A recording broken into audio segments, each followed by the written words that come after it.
कुंज बिहारी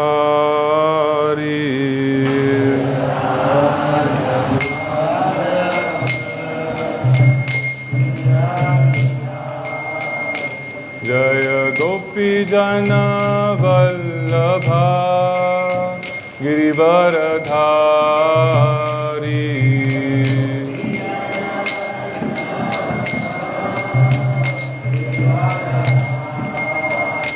जय गोपी जन वल्लभा गिरिवरधारी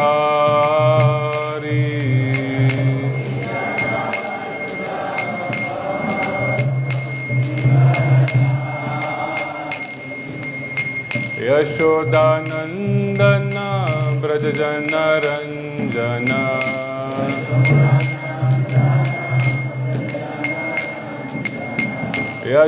यशोदानंदन ब्रज जन रंजन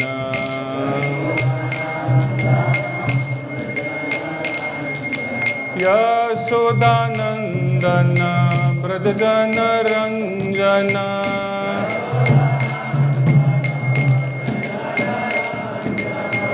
यमुना तीरा वनचारी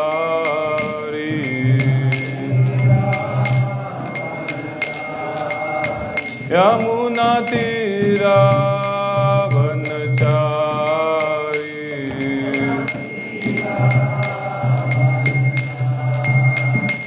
जय राधा माधव कुंज बिहारी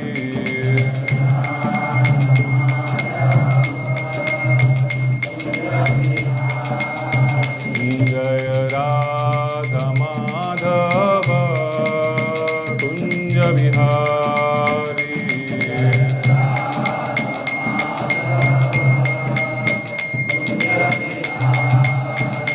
जय श्री कृष्ण चैतन्य प्रभु नित्यानंद श्री अद्वैत गदाधर श्रीवासादि गौर भक्तवृंद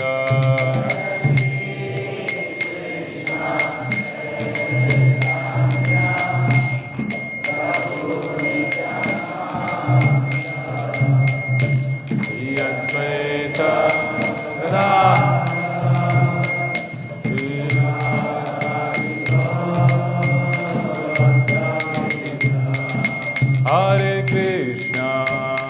हरे कृष्णा कृष्णा कृष्णा हरे हरे हरे राम राम राम हरे हरे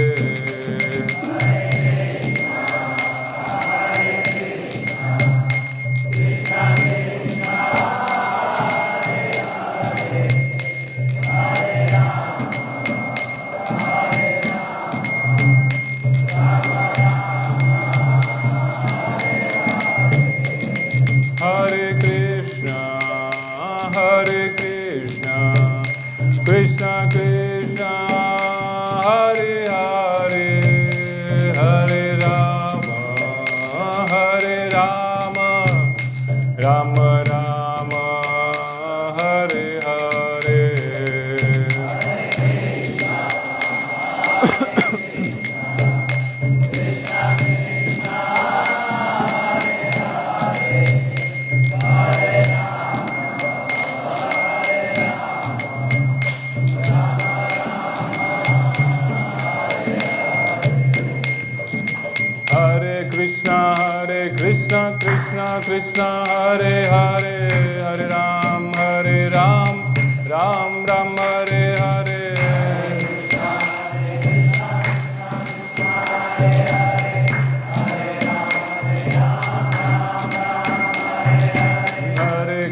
विष्णुपाद परमहंस परिव्राजक आचार्य स्तोत्र श्री श्रीमती श्रीमान ग्रेस सभा चरणारविंद भक्ति वेदांत स्वामी श्रील प्रभुपाद की जो विष्णुपाद परमहंस परिव्राजक आचार्य स्तोत्र श्री श्रीमती श्रीमान ग्रेस भक्ति सिद्धांत सरस्वती गोस्वामी महाराज श्रील प्रभुपाद की अनंत कोटि वैष्णव वृंद की नामाचार्य श्रील हरिदास ठाकुर की ग्रंथराज श्रीमद् भागवतम की हिताय गौर प्रेमानंदे।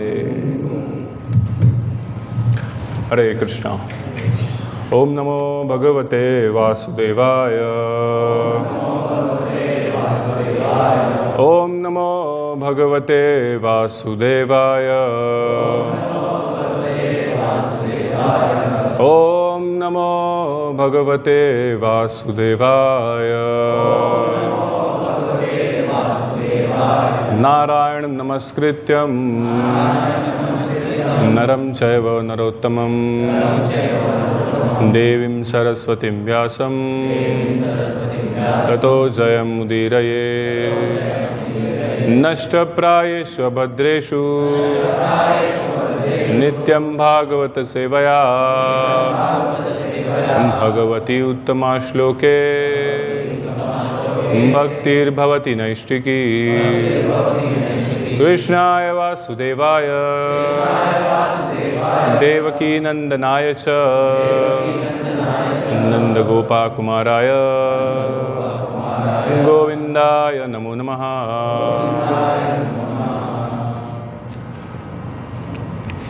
सबका स्वागत है प्रातःकालीन भागवत कक्षा में। हम देख रहे हैं स्कंद 1 अध्याय 9 जिसका शीर्षक है भगवान श्री कृष्ण की उपस्थिति में भीष्मदेव का देहत्याग। श्लोका नंबर 41।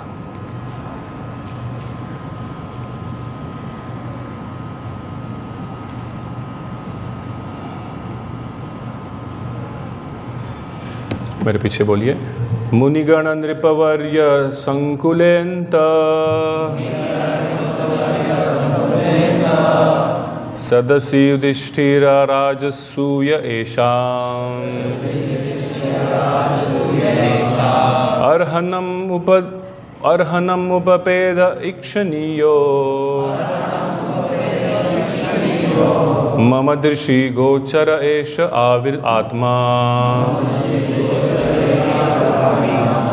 मुनिगण नृपवर्य संकुल्यन्त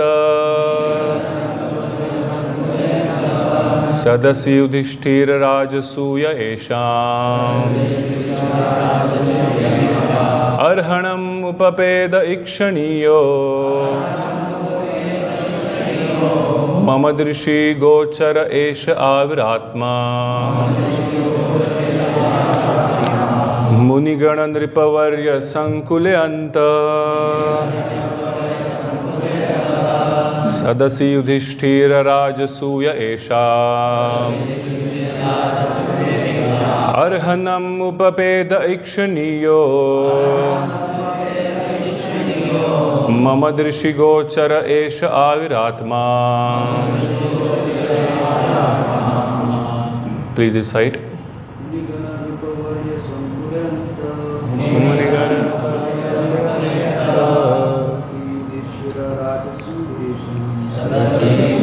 राजसूय एषाम्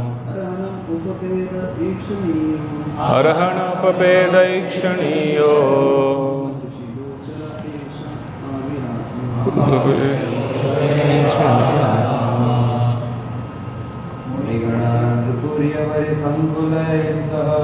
मुनिगण नृपवर्य संकुल्यन्त सदसि युधिष्ठिर राजसूय एषाम्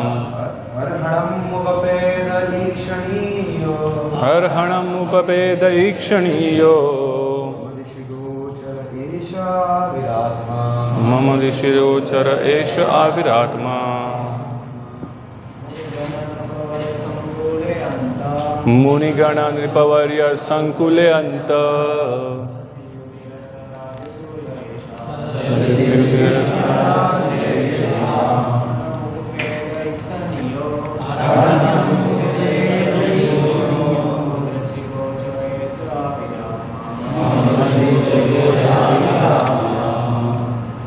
माताजी।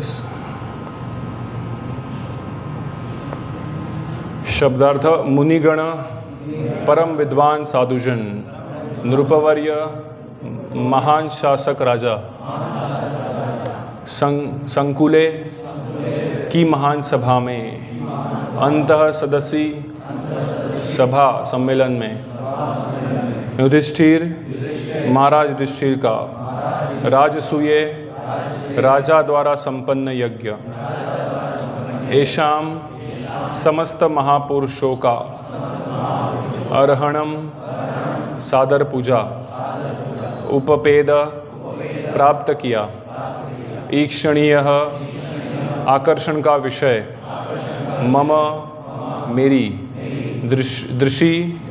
दृष्टि गोचर जितना दिखे उसी के भीतर समक्ष एष आवी साक्षात उपस्थित आत्मा अनुवाद और तात्पर्य by his divine grace AC Bhaktivedanta Swami Srila Prabhupada द्वारा, शिला प्रभुपाद की अनुवाद।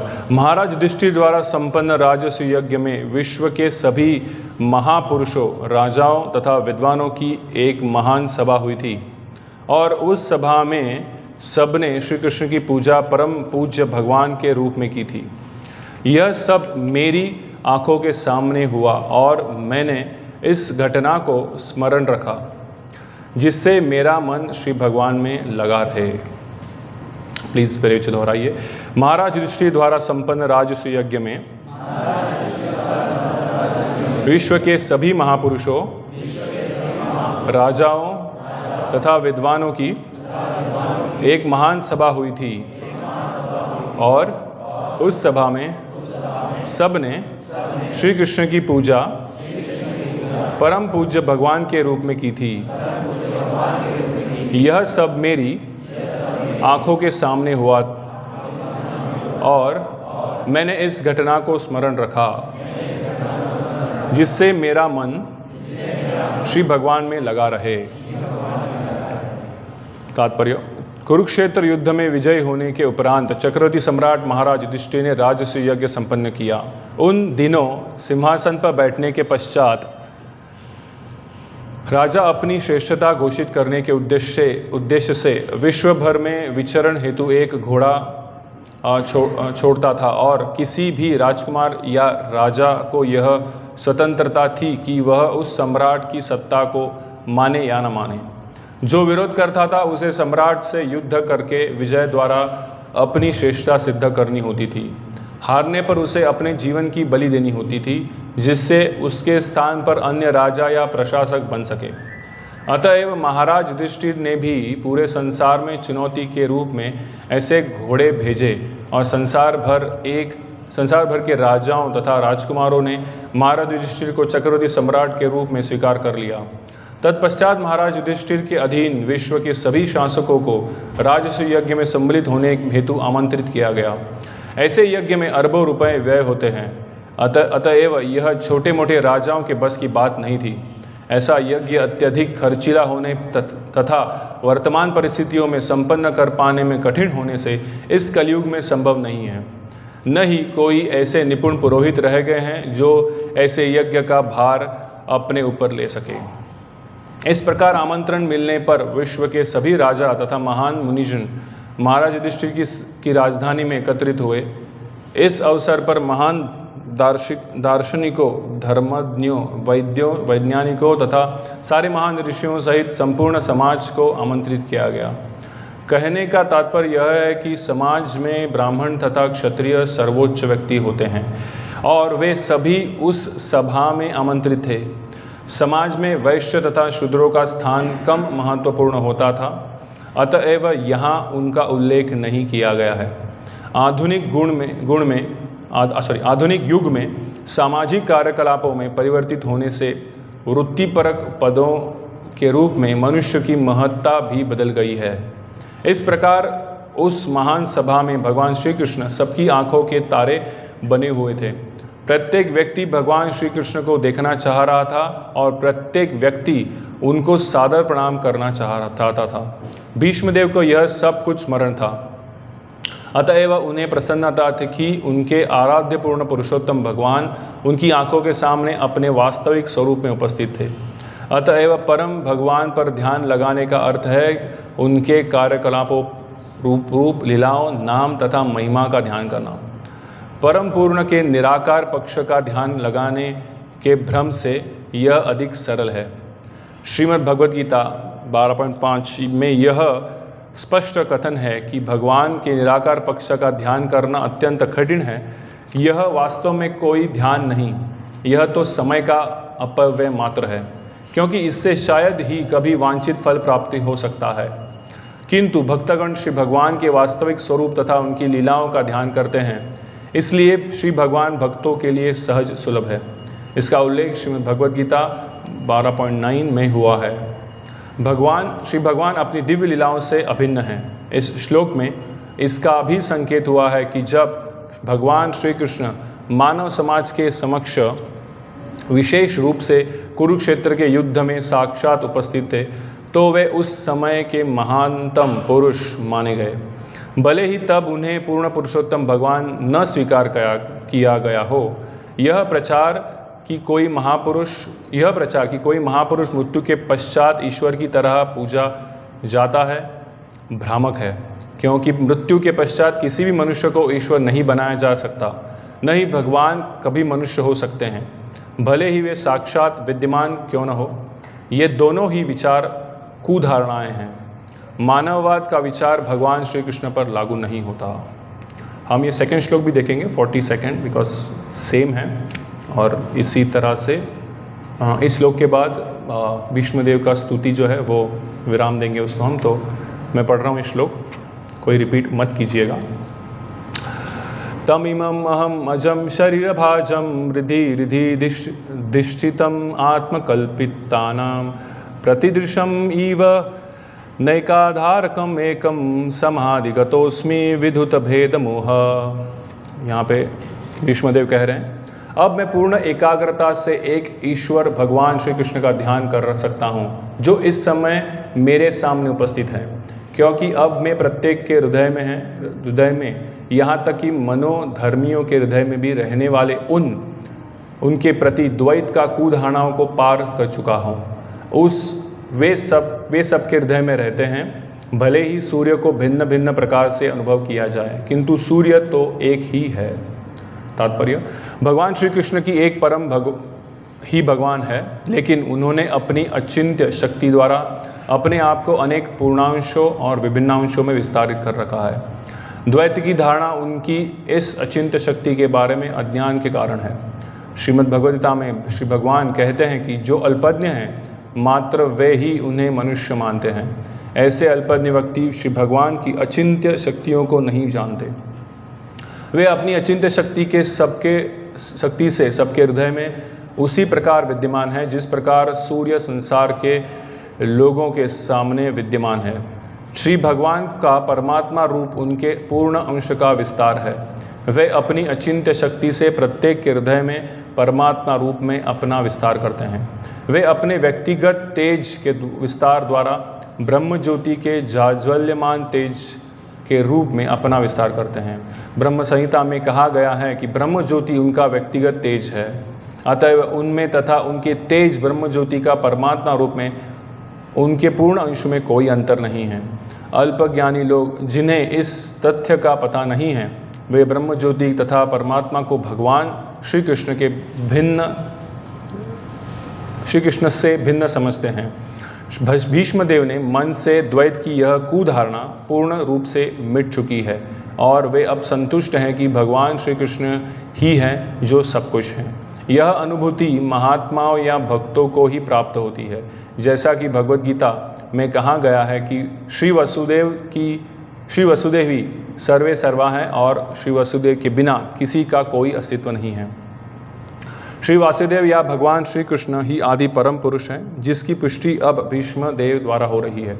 भीष्मदेव 12 महाजनों में से एक है, अतएव नवजिज्ञासुओं तथा शुद्ध भक्तों दोनों को समान रूप से उनके चरण चिन्हों का अनुसरण करने का प्रयास करना चाहिए। भक्ति मार्ग के लिए यह विधि है। भीष्मदेव के आराध्य पार्थसारथी रूप में भगवान श्री कृष्ण हैं और वही श्री कृष्ण वृंदावन में गोपियों के सर्वाधिक मनोहर श्याम सुंदर है। कभी कभी अल्पज्ञ अध्येता गलती से यह सोचते हैं कि वृंदावन के श्री कृष्ण तथा कुरुक्षेत्र युद्ध करने वाले श्री कृष्ण पृथक पृथक व्यक्ति है, लेकिन भीष्मदेव के मन से यह भ्रांति पूर्ण रूप से दूर हो चुकी है। यहाँ तक कि निर्विशेषवादियों के लक्ष्य निराकार ज्योति के रूप में भगवान श्री कृष्ण ही हैं और योगियों के लक्ष्य परमात्मा भी भगवान श्री कृष्ण हैं। भगवान श्री कृष्ण ब्रह्म ज्योति तथा अंतर्यामी परमात्मा दोनों ही है, लेकिन ब्रह्म ज्योति और परमात्मा भगवान श्री कृष्ण का पूर्ण प्रतिनिधित्व नहीं करते। भगवान श्री कृष्ण में ब्रह्म ज्योति और परमात्मा दोनों हैं, लेकिन ब्रह्म ज्योति या परमात्मा में न तो भगवान श्री कृष्ण होते हैं न भगवान श्री कृष्ण के मधुर संबंध। अपने साकार रूप में भगवान श्री कृष्ण पार्थ सारथी तथा वृंदावन के श्याम सुंदर दोनों ही हैं, लेकिन निराकार पक्ष में वे न तो ब्रह्म ज्योति है न ही परमात्मा में। भीष्मदेव जैसे महान भगवान श्री कृष्ण इन विभिन्न स्वरूपों का अनुभव कर सकते हैं। अतएव भगवान श्री कृष्ण को समस्त स्वरूपों का उद्गम जानकर एकाग्रता से उन्हीं की पूजा करते हैं। श्री श्री राधा माधव की, श्री श्री जगन्नाथ बलदेव सुभद्रा मैया की, श्री श्री गौर निताय की।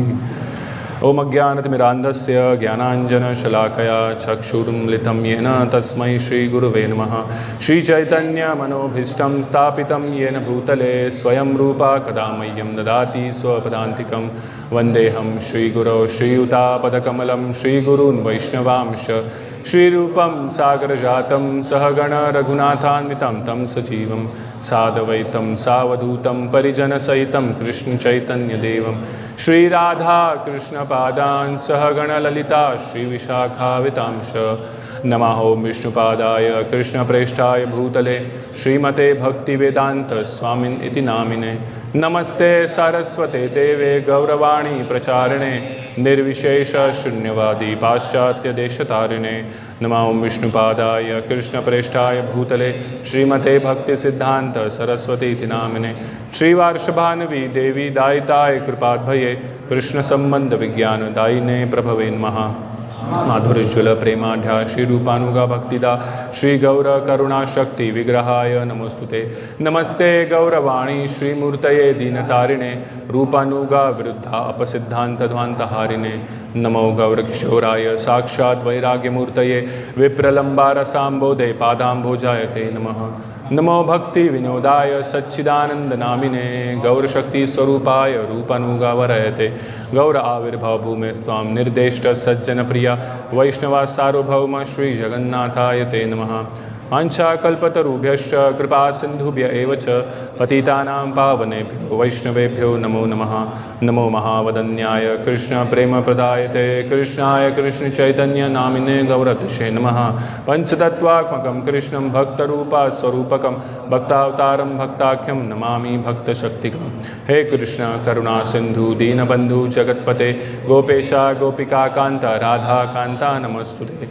जयतां सुरतौ पंगोर्मम मंद मतेर्गति मत्सर्वस्व पादाम्भोजौ राधा मदन मोहनौ। दिव्याद्वन्द्वारण्य कल्पद्रुमाधव श्रीमद्रत्नागार सिंहास्तनस्थौ श्रीमद् राधा शील गोविंद देव प्रेष्ठालिभि सेव्यमानौ स्मरामि। श्रीमान् रासरसारंभी वंशीवट ततस्थित कर्षन्वेणु सनिर्गोपिर्गोपीनाथाय श्रीस्नः। तप्त कांचन गौरांगी राधे वृंदावनेश्वरी वृषभानुसुते देवी प्रणमामि हरिप्रिये। जय श्री कृष्ण चैतन्य प्रभु नित्यानंद अद्वैत गदाधर शिवासादि गौर भक्त वृंद। हरे कृष्णा कृष्णा कृष्णा हरे हरे हरे राम राम राम हरे हरे। हरे कृष्णा। तो आज हम दो श्लोक जो पढ़े हैं वो भीष्मदेव की स्तुतियों में से आखिरी श्लोक है। इसमें फर्स्ट श्लोक में हम दोनों का तात्पर्य समझेंगे। यहाँ पे जो है भीष्मदेव भगवान का जो रूप है या भगवान का अस्तित्व है उसको कंफर्म कर रहे हैं कि कैसे भगवान कौन है परमात्मा, कौन है वो ब्रह्म ज्योति, इसके बारे में बता रहे हैं। तो पहले श्लोक में हम देखते हैं भीष्मदेव जो है उनको स्मरण हो रहा है। कहाँ पे स्मरण हो रहा है? ये युद्ध भूमि पर जहाँ पे वो बाणों की शैया पर लेटे हुए हैं, वहाँ उनको किसका स्मरण हो रहा है? वो भगवान का जिनको राजस्व यज्ञ में अग्र पूजा के लिए रखा गया था। अभी यहाँ पे मैं पढ़ रहा था तभी थोड़ा तफावत मुझे महसूस हुआ, तो मैंने थोड़े लेक्चर्स देखे, फिर इसका थोड़ा कन्फ्यूजन है। यहाँ पे तात्पर्य में लिखा है कि कुरुक्षेत्र में विजयी होने के उपरांत चक्रवर्ती सम्राट महाराज युधिष्ठिर ने राजस्व यज्ञ संपन्न किया। तो हम देखते हैं कुरुक्षेत्र युद्ध खत्म होने के बाद ही जो है भीष्म देव है, भीष्म बाणों के शैया पर लेटे हुए हैं, तो टाइम नहीं है इसमें कि राजस्व यज्ञ यहाँ पे हुआ है। तो ये राजस्व यज्ञ तभी हुआ था जब ही युधिष्ठिर महाराज एम्परर थे और किंग थे, और इस राजस्व यज्ञ में हम जानते हैं कैसे बहुत सारा धन इकट्ठा किया गया, क्योंकि जैसे यहाँ पे लिखा है युधिष्ठिर महाराज ने घोड़े भेजे और फिर सब सम्राट जो है वो उन्होंने एक्सेप्ट किया, सब किंग्स ने एक्सेप्ट किया कि हाँ हम सरेंडर होते हैं। उसमें से एक था जिसने नहीं सरेंडर किया था, कौन था वो? नहीं, किंग कौन था जिसने सरेंडर नहीं किया था? हाँ, जरासंध ने नहीं किया था। इसके लिए फिर भगवान श्री कृष्ण जाते हैं भीम और अर्जुन को लेकर और जरासंध के साथ युद्ध करते हैं, भीम को बोलते हैं, और जरासंध को मार देते हैं। और उसी राजस्व यज्ञ में जैसे जो हमारा क्या नाम था उसका, शिशुपाल भी क्या होता है, भगवान के प्रति क्रोधित रहता है या ईर्षित रहता है, और फिर भगवान को बहुत सारी अपशब्द यूज़ करता है, और फिर भगवान उसका शिरच्छेद करते हैं। भगवान ने उसके माता को वरदान दिया होता है या वचन दिया होता है कि जब तक वो 100 अपराध नहीं करता मेरे अगेंस्ट, तब तक मैं क्या करूँगा, उसको मारूंगा नहीं, मैं टॉलरेट करूँगा। जैसे ही वो 100 अपराध क्रॉस करेगा फिर उसके बचने का कोई मार्ग नहीं है। तो ये सब जो हो रहा है कि कहाँ पे हो रहा है? राजस्व यज्ञ में हो रहा है। और राजस्व यज्ञ में भगवान श्री कृष्ण की अगर पूजा करनी है, इसका जो प्रपोजल कौन डालते हैं? युधिष्ठिर महाराज पूछते हैं, वो तो किंग है ना, पूछ रहे हैं बताओ किसका होना चाहिए अग्र पूजा, कौन बोलता है? भीष्मदेव प्रपोजल को एक्सेप्ट करते हैं। प्रपोजल कौन डालता है? मतलब फर्स्ट कौन बोलता है कि इसका अग्र पूजा होना चाहिए? हाँ, सॉरी, नहीं, सहदेव बोलता है। सहदेव फर्स्ट बोलता है कि कृष्ण की अग्र पूजा होनी चाहिए, वो इसके लायक है, और फिर भीष्म पितामह उसको अप्रूव देते हैं। ठीक है, तो वो भीष्म पितामह को याद आ रहा है कि कहाँ पे बैठे वो, मृत्यु शैया पर लेटे, उनको याद आ रहा है। कौन याद आ रहा है? वो कृष्ण जिसकी अग्र पूजा हो रही है और हो गई थी राजस्व यज्ञ में। ठीक है, तो ऐसा देखा जाए तो युधिष्ठिर महाराज ने जो राजस्व यज्ञ किया था, वो युधिष्ठिर महाराज ऐसे ग्रीडी नहीं थे, या क्या बोलते हैं, लोभी नहीं थे, लालची नहीं थे, वो तो एक वैष्णव थे।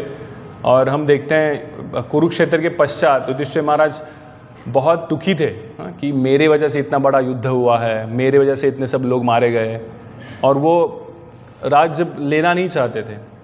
तो ऐसे युधिष्ठिर महाराज, हम सोचिए राजस्व यज्ञ करने के लिए क्यों इतने उत्साहित रहेंगे, है कि नहीं? कि मैं घोड़ा भेजता हूँ, मेरे को सब लोग एम्परर घोषित कर दीजिए, या सब लोग मेरे को सरेंडर कीजिए। ज़रूरत नहीं थी, एक वैष्णव राजा ये करना नहीं चाहेगा। बट वो राजस्व यज्ञ इसके लिए कर रहे थे कि राजस्व यज्ञ में किसकी पूजा होने वाली है? अग्र पूजा करने वाली हैं, और वो किसके सामने करने वाले हैं? यहाँ पे लिखा हुआ है, अर्थात हम ये पढ़ते हैं, ट्रांसलेशन दिखाइए 41 का, जिसमें लिखा है कि महाराज युधिष्ठिर द्वारा संपन्न राजस्व यज्ञ में विश्व के सभी महापुरुषों, राजाओं तथा विद्वानों की एक महान सभा हुई थी। सब उपस्थित थे यहाँ पे, सब ऋषिगण उपस्थित थे, किंग्स उपस्थित थे, ब्राह्मण्स उपस्थित थे। यहाँ पे जो है युधिष्ठिर महाराज संपन्न करना चाहते हैं, या लोगों को, या इन सबको बताना चाहते हैं कि कौन है अग्र पूजा के लायक? भगवान कृष्ण, क्योंकि वो कौन है? सुप्रीम पर्सनल गॉडेड, परम पुरुषोत्तम भगवान। तो हम जब ये समझते हैं कि युधिष्ठिर महाराज का जो उद्देश्य क्या है कि भगवान को पूर्ण पुरुषोत्तम घोषित करना। किसकी आंखों में? इन सब लोग जो उपस्थित है, नेताएं, राजाएं, मुनिगण, सब कुछ, है कि नहीं? हम अगर जनरल वे में देखते हैं, एकदम एक साधारण व्यक्ति के आँखों से देखते हैं। इस समाज में कितने कन्फ्यूजन है कि कौन भगवान है। लोग किसको भी भगवान बोल देते हैं, है कि नहीं। ये भगवान वो हर एक डेमीगॉड के पीछे भगवान लगा देते हैं, या किसी साधु को भी लोग भगवान कहते हैं, है कि नहीं? तो अभी हम यहाँ से सब लोग बैठे हैं, जैसे युधिष्ठिर महाराज ने राजसूय यज्ञ किया था, भीष्म पितामह ने बोला था, और यहाँ पे हमें प्रभुपाद की किताबें पढ़कर ये समझ में आ रहा है कि कौन भगवान है। नहीं तो अब भी हम भी बाहर होते और हमारा भी विचार ऐसा ही होता कि वो इंद्र भी भगवान है, वो सूर्य भी भगवान है, और वो बाबा भी भगवान है कि नहीं। बट प्रभुपाद की कृपा हमारे ऊपर इतनी है, जैसे युधिष्ठिर महाराज ने कृपा की भीष्म पितामह द्वारा कि कृष्ण पूर्ण पुरुषोत्तम भगवान है, हमारे ऊपर भी प्रभुपाद की कृपा हुई है, आचार्य की कृपा हुई है कि हम यहाँ पे बैठकर समझ पा रहे हैं कि भगवान कौन है कि नहीं। तो कितना महत्वपूर्ण है कि भागवतम का अध्ययन करना। अगर हम नहीं करेंगे अध्ययन तो हमारा भी भगवान के प्रति जो दृढ़ता है कि हाँ कृष्ण ही भगवान है, एटलीस्ट इतना तो हमें पता है। यहाँ पे हम बैठ के सुन रहे हैं, या हम वो भले वो प्रेम ना उत्पन्न हुआ हो भगवान के प्रति, बट एटलीस्ट ये तो पता है कि भगवान एक पूर्ण पुरुषोत्तम है, यही भगवान है, और किसके पास हमें जाने की ज़रूरत नहीं है कि नहीं। नहीं तो कुंडली देखने इसके पास जाओ, शनि बिगड़ गया तो उसके पास जाओ, ये सब भक्त लोग नहीं करते, क्योंकि सब भक्तों को पता है कि भगवान ही पूर्ण पुरुषोत्तम है, वो सबके कंट्रोलर है। उसके किसी के पास जाके हम जाने की ज़रूरत नहीं है। अगर भगवान की भक्ति करते हैं तो हमें किसी के पास जाने की ज़रूरत नहीं है। जैसे भागवत में श्लोक आता है कि अगर आप भगवान कृष्ण की पूजा करते हैं तो आपका जो ऋण है देवताओं के प्रति, ऋषि के प्रति, माता पिता के प्रति, ये सब ऋण क्या हो जाता है, मिट जाता है, ख़त्म हो जाता है। क्यों? बिकॉज ही इज़ पूर्ण पुरुषोत्तम भगवान। तो ये यहाँ पे भीष्म पितामह बता रहे हैं कि ये मुझे दिख रहा है, जो जिसकी अगर पूजा की गई राजसूय यज्ञ में, जिसको डिक्लेयर किया गया कि ये पूर्ण पुरुषोत्तम भगवान है, वो मेरे क्या बने अभी, वो मेरे नेत्र के सामने हैं, ये मुझे दिख रहा है। तो कितना बहुत इम्पॉर्टेंट चीज़ है कि देह छोड़ते समय, ऑफकोर्स भीष्म पितामह तो महाजन है, उनको इतनी दिक्कत नहीं आएगी, बट हमारे लिए वो सीख दे रहे हैं कि देह त्यागते वक्त हमको क्या करना चाहिए, पूर्ण पुरुषोत्तम भगवान का कोई भी लीला के बारे में स्मरण होना चाहिए। जैसे अभी राधा माधव यहाँ पे है, जगन्नाथ जी है यहाँ, अभी राधा माधव बोलेंगे, भिवंडी के भक्तों को हम बोलते हैं राधा माधव, तो हमको ये राधा माधव याद आएंगे, ठीक है। अत्तापुर में जाएंगे, वहाँ के राधा माधव अलग है, एटलीस्ट उनका जो डीटी अलग है। मायापुर में जाएंगे, मायापुर के भक्तों को बोलेंगे राधा माधव, तो उनको अलग डीटीज दिखाई देंगे। तो ये आसक्ति बढ़नी चाहिए, है कि नहीं। ये आसक्ति कभी बढ़ेगी जब भी हम भगवान का रेगुलर दर्शन करेंगे, भगवान के लीलाओं का स्मरण करेंगे, है कि नहीं। जैसे मायापुर में जो राधा माधव है, उन बहुत सारे भक्तों का उसमें उनके साथ आदान प्रदान है, कुछ उनके एक्सपीरियंसेस है कि हमको ये रियलाइज़ हुआ, ये हुआ। नरसिंह भगवान हैं, उनके साथ आदान प्रदान है। तो ये प्रभुपाद यहाँ पे लिख रहे हैं तात्पर्य में कि प्रभुपाद बहुत हैवीली लिखते हैं अगेंस्ट इम्पर्सनल मायावाद फिलॉसफी के अगेंस्ट, कि जब भी कोई भगवान को अपने स्तर पर लाने का प्रयास करता है, या भगवान को कहता है कि भगवान ने मानवीय शरीर ले लिया है, श्लोक क्या है वो, अवजानन्ति मां मूढ़ा मानुषिम तनुमाश्रितम परम भावम अजानन्तो मम भूतामहेश्वरम। तो सामान्य लोग क्या करते हैं, भगवान को समझते हैं कि ये मानवीय शरीर ले लिया है इसने, या फिर किसी मानव को क्या कर देंगे, उसके मरण के पश्चात उसको भगवान बना देंगे, है कि नहीं। ये दोनों चीज़ प्रभुपाद कहते हैं एक्चुअली क्या है, अपराध है भगवान के प्रति। तो ये ना होने के लिए हमको ये समझना है कि भगवान की लीलाएं कैसी काम करती हैं, ये भगवान के आदान प्रदान कैसे हैं। अगर हम भगवान को ये समझते कि वो इम्पर्सनलिस्ट है, या वो मायावादी एक क्या निराकार है, एक सिर्फ लाइट है, तो आदान प्रदान है ही नहीं ना भगवान के साथ। और फिर वो आदान प्रदान करने के लिए लोग क्या सोचते हैं कि भगवान ने एक मानवीय शरीर ले लिया है और वो आदान प्रदान कर रहे हैं। क्योंकि हमारी बुद्धि कहाँ तक सीमित है, कहाँ तक सीमित है कि हम आदान प्रदान किसके साथ कर सकते हैं, हमारे मित्रों के साथ, हमारे आप्तजनों के साथ, जो कौन है, जो ह्यूमन बीइंग है, जिनकी बॉडी है, जिनकी बॉडी भी नश्वर है। तो हमारा सोच उतना ही लिमिट है कि भगवान के साथ भी आदान प्रदान करने के लिए भगवान को मानवीय शरीर में आना पड़ेगा, है कि नहीं। ये सोच कैसी है, लिमिटेड है। बट यहाँ पे भीष्म पितामह जो है ये हमको बताने का प्रयास कर रहे हैं कि भगवान की जो अग्र पूजा की गई थी, जो भगवान अभी जब भी आपको पता होगा कि जब भी भीष्म पितामह शैया पर लेटे हुए हैं तो भगवान कौन से फॉर्म में आए थे उधर, पता है कौन से रूप में आए थे?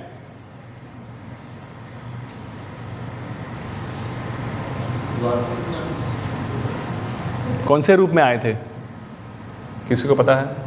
चतुर्भुज में आए थे, वो चतुर्भुज फॉर्म में थे वो, ठीक है।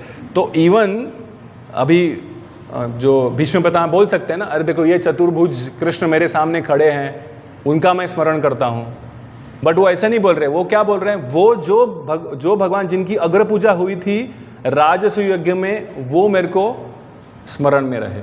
सामने तो कृष्ण खड़े हैं ना, तो ऐसा क्यों बोल रहे हैं, सामने जो कृष्ण खड़े हैं वो मेरे को स्मरण ना हो? क्योंकि भगवान का जो वो चतुर्भुज रूप है, जो वो जो रूप है वो भीष्म पितामह को ज़्यादा प्रलोभित नहीं कर रहा है। उनको कौन सा रूप प्रलोभित कर रहा है?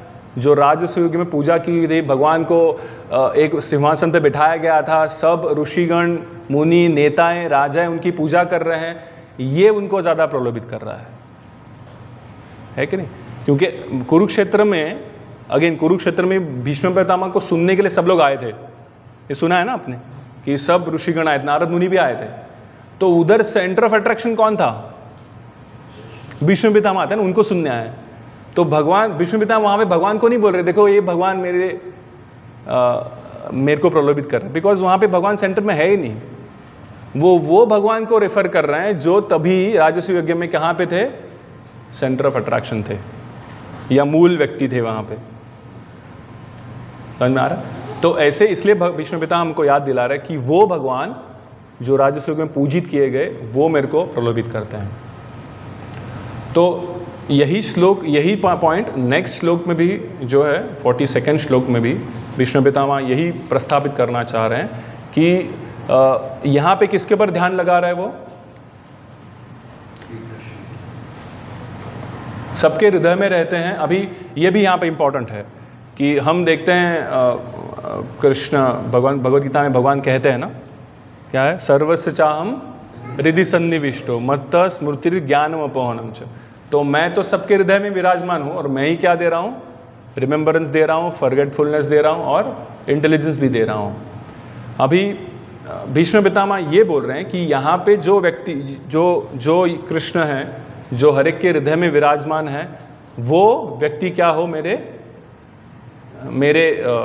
सोच का, मेरे स्मरण का केंद्र बिंदु बने। अभी यहाँ पे जो है तात्पर्य में भगवान प्रभुपाद एग्जाम्पल देते हैं सन का।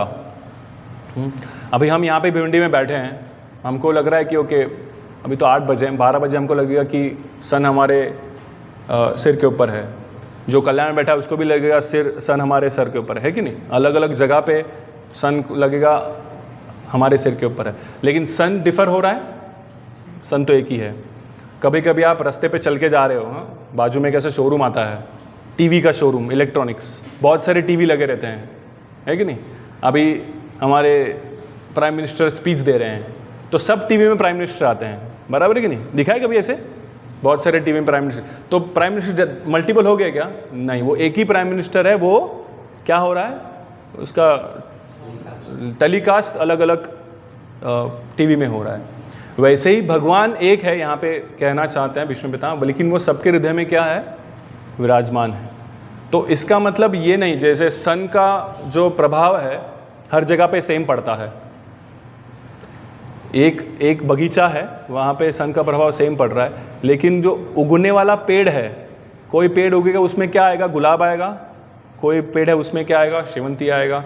कोई पेड़ है उसमें कांटे आएंगे, तो इसको सन कारणीभूत है या बीज कारणीभूत है? बीज कारणीभूत है। तो वैसे ही भगवान तो हर एक के हृदय में बैठे हुए हैं, भगवान हर एक को प्रोत्साहित कर रहे हैं भक्ति करने के लिए, लेकिन हमारी चेतना क्या है, हम क्या चाहते हैं? ये यथा मान प्रपद्यन्ते ताम ततः भजाम्यहम्, हम कृष्ण कहते हैं। हमको क्या चाहिए? अगर किसको चोरी करना है, हाँ, तो भगवान क्या करेंगे? भगवान बैठे हैं ना, लोग पूछते हैं अरे वो चोरी कर रहा है, उसको भगवान रोकते क्यों नहीं है? पूछते कि नहीं ऐसे लोग? इस दुनिया में गलत चीज़ें हो रही है तो भगवान रोकते क्यों नहीं है?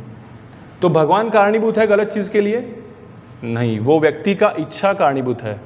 जैसे 8वें अध्याय में भगवान 8वें अध्याय में या 8वें अध्याय में भगवान कहते हैं भगवद गीता के कि जो आप डेमीगॉड वर्शिप कर रहे हो या देवताओं की वर्शिप कर रहे हो, वो वर्शिप भी क्या कर रहा हूं मैं आपका फेथ क्या कर रहा हूं?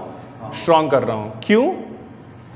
अगर भगवान को पता है कि भगवान कह रहे हैं भगवद गीता में मत्तः परदानम्यात् किंचित अस्ति धनंजय, मेरे ऊपर कोई नहीं है, तो हम जब भी डेमीगॉड की वर्शिप करने जाते हैं तो भगवान क्यों फिर हमको प्रोत्साहित कर रहे हैं? क्यों हमारा फेथ स्ट्रांग कर रहे हैं? क्यों? क्योंकि हमारी इच्छा है ना, हमारी इच्छा है कि हम भगवान की वर्शिप नहीं करना चाहते, हमारी इच्छा है कि हम डेमीगॉड की वर्शिप करके कुछ लाभ उठाएं, मटेरियल गेन्स ले चाहे, तो फिर कृष्ण इसलिए उसको अप्रूव कर रहे हैं। इसलिए 18वें अध्याय में कृष्ण कहते हैं उपदृष्टा च अनुमंता च, मैं सिर्फ ऑब्जर्व करता हूँ और मैं अप्रूव करता हूँ। भगवान हमारे फ्री विल में इंटरफियर नहीं करते। यहाँ पे भगवद गीता के भागवतम के क्लास में आना या नहीं आना हमारी सोच है। अगर हम सोच दिखाते तो भगवान हमको प्रोत्साहित करेंगे, हाँ जाइए। बट अगर हम सोचते हैं कि नहीं जाना है तो भी भगवान कहेंगे ठीक है मत जाओ। हमारी इच्छा के ऊपर है ना। ऑप्शन दिया है भगवान ने, भगवद गीता दी है सबके लिए भगवद गीता सेम है, 700 श्लोक सबके लिए सेम है।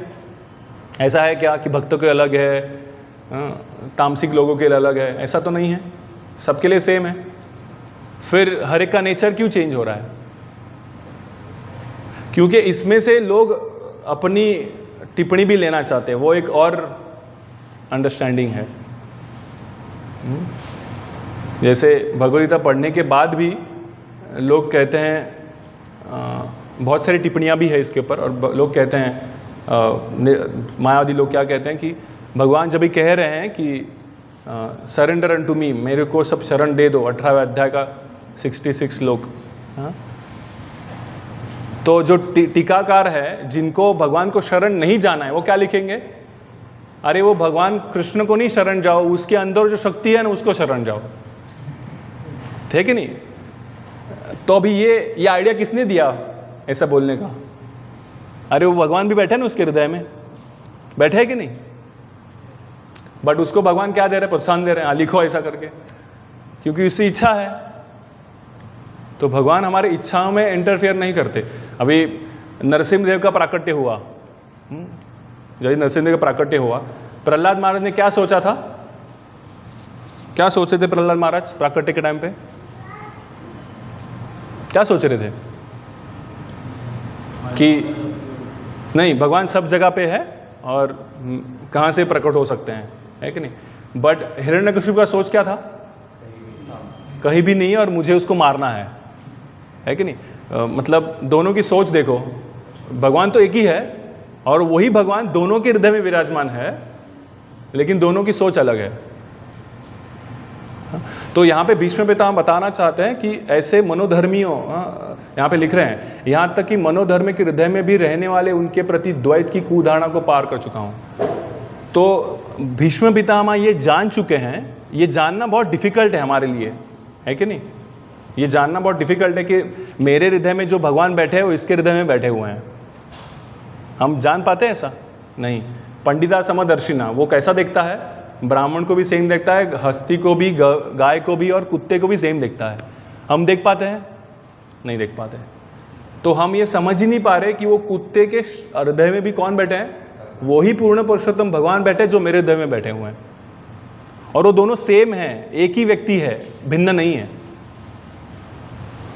वो सोल का कर्म के हिसाब से या उसके डिजायर के हिसाब से उसको वो शरीर मिला है, मेरे डिज़ायर और मेरे कर्म के हिसाब से मेरे को ये शरीर मिला है, बट उसके हृदय में जो भगवान है वो दोनों सेम ही है। तो हम वो, चलो डॉग का, कुत्ते का एग्जाम्पल दूर का छोड़ो, हम भक्तों के प्रति भी ये विचार नहीं कर पाते।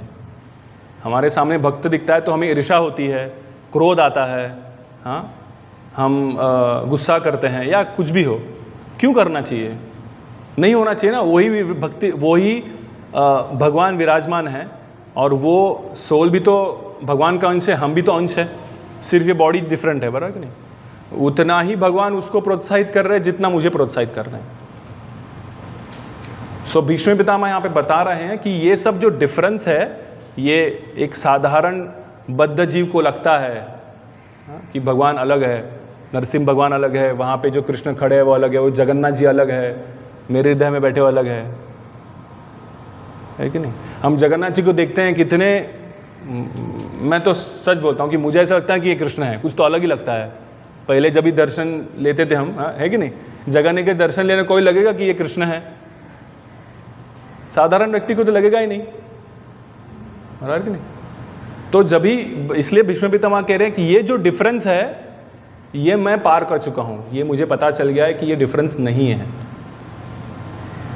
यहां पे भी भीष्म पितामह क्या कह रहे हैं कि वो जो परमात्मा स्वरूप भगवान जो है उनको मैं स्मरण करना चाहता हूं।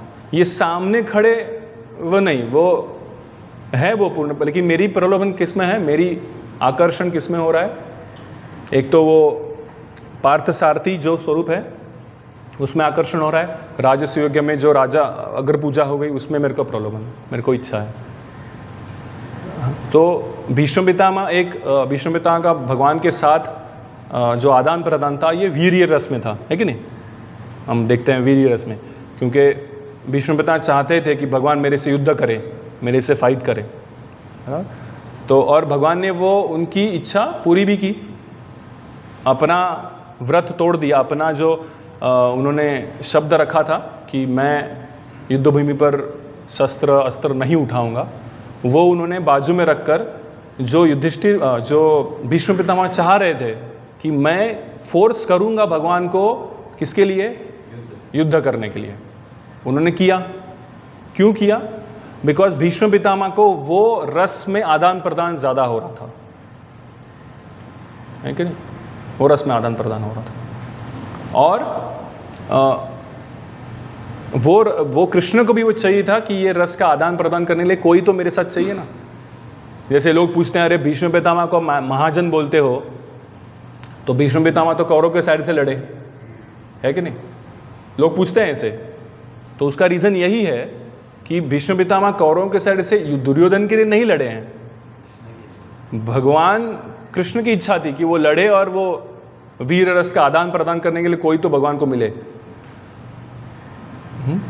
डिवोटीज ही कर सकते हैं ना, जैसे भगवान ने जय विजय को ही बुलाया, हाँ, किसके लिए? हिरण्यक्ष बनने के लिए, हिरण्यकशु बनने के लिए, रावण कुंभकर्ण बनने के लिए, ये सब अपने डिवोटीज को ही बोला ना कि तुम ही अलग अलग जन्म लेके ये सब करो। तो भगवान अपना ही डिवोटी को क्या करवा रहे हैं? आदान प्रदान करवा रहे हैं। सो इसलिए भीष्म पितामह बोल रहे हैं कि ये मुझे समझ गया है कि ये दोनों में कुछ डिफरेंस नहीं है। ये जो परमात्मा है, ये जो व्यक्ति, इसमें कुछ डिफरेंस नहीं है, बट डिफरेंस नहीं है, लेकिन मेरा प्रलोभन किस पे है? जो पार्थसारथी कृष्ण है उस पे प्रलोभन है, जो जिसकी अग्र पूजा हुई थी उसमें मेरा प्रलोभन है। सो हमें भी भीष्म पितामह पे हमको सीख दे रहे हैं कि हमें भी ये डीटीज के प्रति, भगवान की लीलाओं के प्रति, ऐसे लिख रहे हैं उसमें कि नाम रूप गुण और लीला, ये लीलाओं के प्रति हमें भी आकर्षित होना है। जब तक ये आकर्षण नहीं होगा भगवान के प्रति, मरते समय भगवान याद आएंगे? नहीं आएंगे। अभी हमारा आकर्षण किस में है? ये आप सब लोग ही ढूंढिए वो किस में हमको सबको पता है। तो वो आकर्षण हमको कहाँ पे लेके जाएगा? कहाँ पे लेके जाएगा? भगवान धाम लेके जाएगा? नहीं, वापस यहाँ पे ही लेके आएगा, क्योंकि यहाँ पे हम अटैच्ड है इस चीज़ों के प्रति, चाहे वो अपने रिलेटिव्स हो, अपनी गाड़ी बंगला हो या पोजीशंस हो, को डिग्री हो, जिसके भी प्रति हमको आकर्षण है, या हमारे खुद के शरीर के प्रति आकर्षण हो, है कि नहीं, तो ये सब आकर्षण हमको क्या करेगा, इस भौतिक जगत में वापस लेके आएगा। बट भीष्म पितामह यहाँ बताना चाहते हैं कि ये आकर्षण मत रखिए। हाँ, सबसे सर्वाकर्षक है कृष्ण, उनका नाम ही है सर्वाकर्षक, और वो कृष्ण ऑलरेडी सब मुनियों ने, सब राजाओं ने एक्सेप्ट कर लिया है कि वो पूर्ण पुरुषोत्तम भगवान है। अर्जुन कहते हैं ना, भगवद गीता में 2 श्लोक है, अर्जुन कहते हैं, क्या श्लोक है वो? परम ब्रह्म परम धाम पवित्रम परम भगवान पुरुषम शाश्वत दिव्यम आदिदेवम अजम विभुम। नेक्स्ट, आहुस्तम ऋषिया सर्वे देवर्षि नारदस्तथा असितो देवलो व्यासः स्वयं चैव भविष्य में। तो बता रहे कि ये सब जो ऋषि है, असित, देवल, व्यास, इन्होंने ऑलरेडी बताया है कि क्या है, कौन भगवान है, इन्हें एक्सेप्ट किया है, कृष्णा ही पूर्ण पुरुषोत्तम भगवान है। और वो भगवान मुझे अभी, ये भगवद गीता खुद बता रहे हैं कि मैं भगवान हूँ, ये अर्जुन कह रहा है तभी, है कि नहीं। तो ये भीष्म पितामह भी हमको कंफर्म करना चाहते हैं, या हमको बता रहे हैं कि यही पूर्ण पुरुषोत्तम भगवान है, जिनकी अग्र पूजा हुई थी सब ऋषियों के समक्ष। यही भगवान पार्थसारथी रूप में विराजमान थे।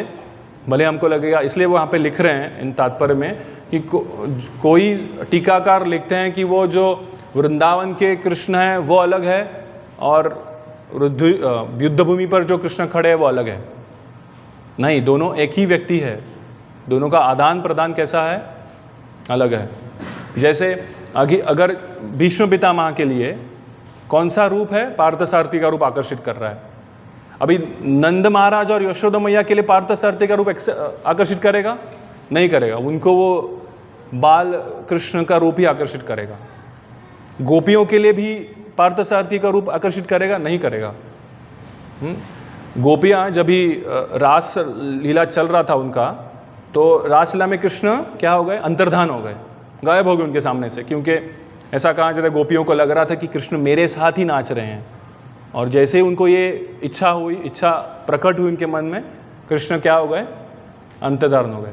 तो गोपियाँ फॉरेस्ट में ढूंढ रही है कृष्ण को, कहाँ पे है, तो कृष्ण सामने आ जाते हैं चतुर्भुज नारायण रूप में। तो गोपियाँ क्या करती है, प्रणाम कर, हाँ हम प्रणाम करते हैं और बोलती है हमारे कृष्ण को कहीं देखा है क्या। अभी नारायण साक्षात वही कृष्ण जो अभी कुछ समय पहले उनके साथ रासलीला कर रहे थे, वही अभी नारायण स्वरूप में खड़े हैं, लेकिन उन लोग पहचान नहीं पा रहे हैं। क्यों? क्योंकि उनका आकर्षण किस में है, श्याम सुंदर कृष्ण में है कि नहीं।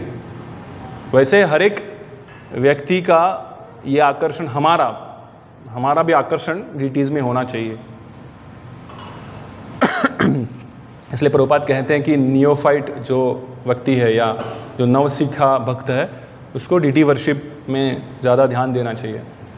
भगवान के जो इस अर्च विग्रह में हमको आदान प्रदान करने मिल रहा है, वो बहुत सौभाग्य की बात है कि नहीं। रोज़ दर्शन ले पाना, मंगल आरती हो या दर्शनारती हो, संध्या आरती हो, उसमें भगवान का दर्शन ले पाना बहुत रेयर है, बहुत दुर्लभ है सब हमको, हमारे लिए। एक तो शास्त्रों में गया है कि मानव जन्म ही दुर्लभ है, उस मानव जन्म लेने के बाद भी 99.99% लोग कैसे हैं, इम्पर्सनलिस्ट है। वो शक्ति है, वो कृष्ण को भी शक्ति ने बॉडी दे दिया, है कि नहीं। एक गीता हम पढ़ी थी मैंने बिफोर रीडिंग इस्कॉन्स गीता, और रादर वही टाइम पे, उसमें अभी जैसे यहाँ पे प्रभुपाद गीता में क्या लिखते हैं, कृष्ण जब भी बोलते हैं तभी क्या लिखते हैं, श्री भगवान उवाच, बराबर कि नहीं। तो उस गीता में लिखा है द ब्लेस्ड लॉर्ड सेड, मतलब भगवान को भी किसी ने क्या किया है, कृपा दी है। तो ऐसा भी टिप्पणी मिलता है हमको कि जहाँ पे भगवान को बताया गया कि वो किसके अधीन है, माया के अधीन हो रहे हैं। तो ये कितना दुर्भाग्य है ऐसे लोगों का, और हमारा कितना सौभाग्य है। सोचिए, मानव जन्म दुर्लभ है, उसमें भी हमको अपॉर्चुनिटी मिला है कि हमें राधा माधव का दर्शन कर सके परंपरा में प्रभुपाद के कृपा से, तो हमें ये मौका खोना नहीं चाहिए, है कि नहीं। जितना हो सके हमें भगवान के प्रति आकर्षण ज़्यादा से ज़्यादा जल्द से जल्द आकर्षण लाना चाहिए। ऑफ कोर्स ऐसा नहीं कि अपने आप आकर्षण आएगा, उसके लिए प्रोसेस दिया हुआ है प्रभुपाद ने। 16 मालों का जप, 4 नियमों का पालन, रोज़ किताबें पढ़ना, जो मंदिर में रह रहे उनके लिए regular attendance in morning program, ये सब प्रोसेस करेंगे तो आकर्षण ज़रूर आएगा, है कि नहीं।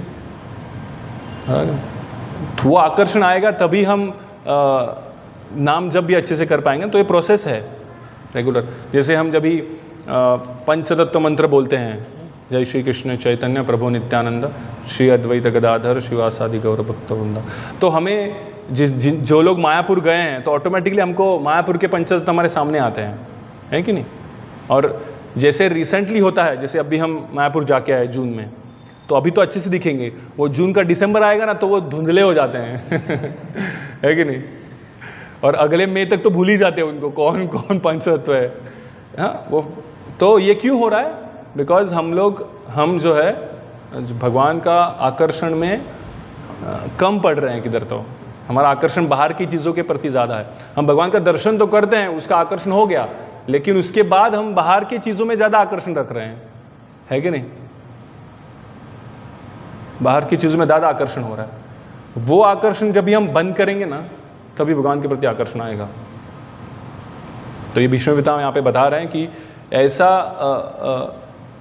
ऐसा आकर्षण हमें डेवलप करना चाहिए। जैसे चैतन्य महाप्रभु के लीला में, महाप्रभु साउथ इंडिया में गए थे, हाँ, वहाँ पे एक ब्राह्मण था, पता है, वो गीता पढ़ रहा था और फिर महाप्रभु उसको और रो रहा था, तो महाप्रभु उसको क्या बोलते हैं, अरे तुम रो क्यों रहे हो।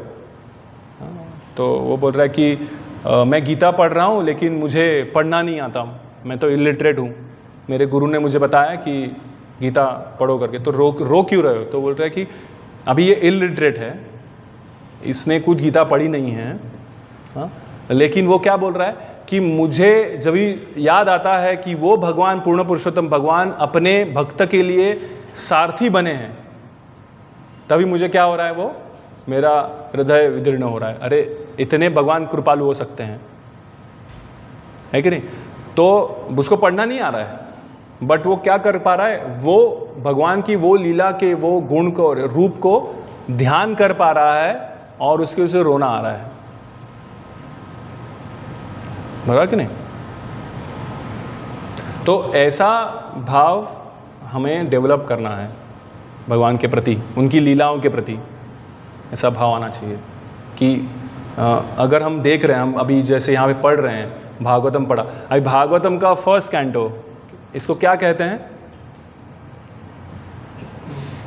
फर्स्ट कैंटो बुक, इसको हाँ भगवान का चरण कमल कहते हैं। हम देख के लगता है ऐसे नहीं, भागवतम रखा हुआ वहाँ पे, तो भागवतम जिसके घर में है तो पूर्ण पुरुषोत्तम भगवान साक्षात विराजमान है वहाँ पे।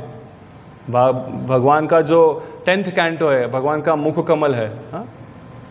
तो ये विचार हमको डेवलप करना है, ये शास्त्रों में वर्णन किया गया है, लेकिन वो अट्रैक्शन हमको आना चाहिए, है कि नहीं। तो ये सब जब भी होगा तभी हम इस भवसागर को पार कर पाएंगे प्रभुपाद की कृपा से, बट ये हमको प्रयास करना है। तो इसलिए हमें भागवतम पढ़ना चाहिए और उसको क्या बोलते हैं, हमारे जीवन में लाना चाहिए, तभी जाके हम भगवान के प्रति आकर्षण कर पाएंगे। और इतना सुंदर ड्रेसिंग होता है डेली, है कि नहीं। तो ऐसा मौका कहाँ पे मिलता है, कौन से बाहर कोई भी टेंपल में देखते हो ऐसा कभी हो रहा है, नहीं होता। बट इस्कॉन टेंपल में ये प्रभुपाद ने ये दिया हुआ है, पद्धति दिया हुआ है या स्ट्रिक्ट रूल्स बनाए हैं। बाहर के टेंपल में बहुत नहीं होता ऐसे रेगुलर ड्रेसिंग और इतना रेगुलर उसको माला पहनाना, आप देखो इतना नहीं होता। बट प्रभुपाद ने ये पद्धति दिया है, हम प्रभुपाद से जुड़े हुए हैं, तो हमें हमेशा इसकी कृतज्ञता रखनी चाहिए और याद रखना चाहिए कि जब तक हमें बाहर भौतिक जगत के प्रति आकर्षण रहेगा तब तक भगवान के प्रति आकर्षण नहीं रहेगा। इसी जो भीष्म पितामह का सीरीज चल रहा है कि नहीं, उसमें सबसे पहले भीष्म पितामह बोलते हैं ना कि ये सब मेरे आप्तजन खड़े हैं मेरे बाजू में, ये भी क्या है, मतलब ये इसके आकर्षण की मेरे को ज़रूरत नहीं है। इवन कुंती महारानी कहते हैं, कुंती महारानी का एक श्लोक है, क्या श्लोक है वो, अथ विश्वेतुन विश्वात्मन विष्णुमूर्त सकेशु में स्नेह पाशम इमम चिंदी दृढ़म पांडुषु वृष्णिषु। तो कुंती महारानी कह रहे मेरा जो आकर्षण है पांडुओं के प्रति और वृष्णि के प्रति, वृष्णि मतलब कौन, जो नंद महाराज के साइड पे, नॉट नंद महाराज, वसुदेव के साइड पे, कि वो वृष्णि फैमिली है, कृष्णा को भी वृष्णि फैमिली में काउंट होता है। तो वो उसके प्रति भी मेरा आकर्षण ना हो, ना ही मेरे पांडु मतलब मेरे पुत्रों के प्रति मुझे आकर्षण ना हो। अभी दोनों तो डिवोटीज है, पांडव भी डिवोटीज है और जो वृष्णि खानदान में आए हैं वो भी सब डिवोटीज है। तो भी क्या बोल रही है कुंती महारानी की, इनके प्रति मेरा जो स्नेह पाश मीन्स हार्ड नॉट जो हमारा लगा हुआ है वो तोड़ दें। स्नेह पाशम इनम छिंदी, तोड़ो। दृढ़म पांडुषु वृष्णि, पांडु और वृष्णि के प्रति जो मेरा स्नेह है वो तोड़ो। तो किधर लगाओ, आपके प्रति मेरा स्ट्रॉन्ग कनेक्शन होना चाहिए, है कि नहीं। हमारा तो ऐसा कोई फैमिली है ही नहीं, कोई डिवोटीज नहीं है कुछ, तो भी हमारा अट्रैक्शन उसमें है। सो ये सब डिवोटीज हमको सिखा रहे हैं कि भगवान के प्रति हमारा आकर्षण कितना स्ट्रांग होना चाहिए, है कि नहीं, उनके गुण रूप लीलाओं के प्रति। इसलिए हमेशा किताबों का अध्ययन, Krishna book, specially Krishna book, अगर भगवान की लीलाओं के प्रति आकर्षण करना है तो रोज कृष्णा बुक पढ़िए, बहुत बहुत आह्लाददायी है और आकर्षण होगा, ज़रूर होगा। प्रभुपाद ने बोला हुआ है कि सोने के पहले कृष्णा बुक रीडिंग होनी चाहिए। हरे कृष्णा। किसी का कोई प्रश्न, टिप्पणी, चिंता?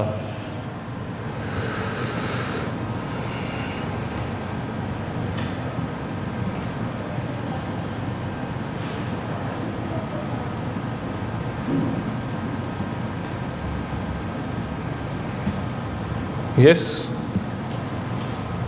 यस प्रभु।